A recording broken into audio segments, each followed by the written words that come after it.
ಇವತ್ತು ಬೆಳಗ್ಗೆ ಸ್ವಲ್ಪ ಕೆಲ್ಸಕ್ಕೆ ಲೇಟಾಗಿ ಹೊರಟೆ. ಅಷ್ಟೊತ್ತಿಗೆ ಮೇಸ್ತ್ರಿ ಕಾಲ್ ಮಾಡಿಬಿಟ್ಟು ನೀವು 5 ಜನ ಬೇರೆ ಕಡೆ ಹೋಗಿ ಬೇಗ ಬರ್ಬೋದು ಅಂದರು.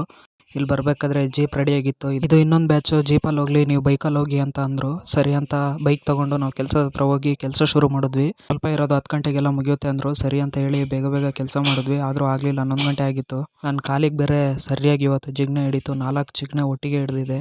ಹಿಡಿದು ಜಿಗ್ಣೆನ ಸಿಂಪಲ್ಲಾಗಿ ಇಷ್ಟೇ ಬೆರಳಲ್ಲಿ ಹೊಡೆದು ಆರಿಸ್ಬಿಟ್ಟೆ. ಆಮೇಲೆ ಕಾಲಲ್ಲಿ ಬೇರೆ ಹಿಡ್ದಿದ್ಯಾ ಅಂತ ನೋಡಿದೆ, ಇಲ್ಲ ಇರಲಿಲ್ಲ. ಆಮೇಲೆ ಮತ್ತೆ ಕೆಲಸ ಶುರು ಮಾಡ್ಕೊಂಡೆ. ಲಾಸ್ಟ್ 2 ಮರ ಇವ್ರು ಇಳಿದ್ಬಿಟ್ರೆ ಇನ್ನೇನು ಕೆಲಸ ಇಲ್ಲ. ಇನ್ನೊಂದು ಸ್ವಲ್ಪ ಸವರೋದಿದೆ, ಅದೆಲ್ಲ ಸೇರಿಕೊಂಡು ಸವರ್ಬಿಟ್ರೆ ಇವತ್ತಿನ ಕೆಲಸ ಮುಗೀತು. ಇನ್ನು ಮನೆಗೆ ಹೋಗೋದಷ್ಟೇ. ಮನೆಗೆ ಹೋಗಿ ಫ್ರೆಶ್ ಅಪ್ ಎಲ್ಲ ಆಗಿ ಅಷ್ಟೊತ್ತಿಗೆ ಕಾಲ್ ಮಾಡಿದ್ರು, ಪೇಮೆಂಟ್ ಇಸ್ಕೊಳ್ಳಿ ಬನ್ನಿ ಅಂತ.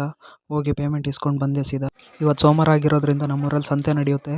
ನಾನು ಮತ್ತು ನಮ್ಮ ಚಿಕ್ಕಮ್ಮ ಸಂತೆಗೆ ಹೋಗಿ ತರಕಾರಿ ಎಲ್ಲ ತರಬೇಕಿತ್ತು. ಸಂತೆಯಲ್ಲಿ ಮೊದಲು ಹೋಗಿದ್ದು ಎಲೆ ತೊಗೊಳಕ್ಕೆ ನಮ್ಮ ಅಮ್ಮನಿಗೆ. ಎಲೆ ತೊಗೊಂಡಾದ್ಮೇಲೆ ತರಕಾರಿ ತೊಗೋಬೇಕಿತ್ತು. ತರಕಾರಿನ ನಾವು ಈ ಅಣ್ಣನ ಹತ್ರ ತೊಗೊಂಡ್ವಿ.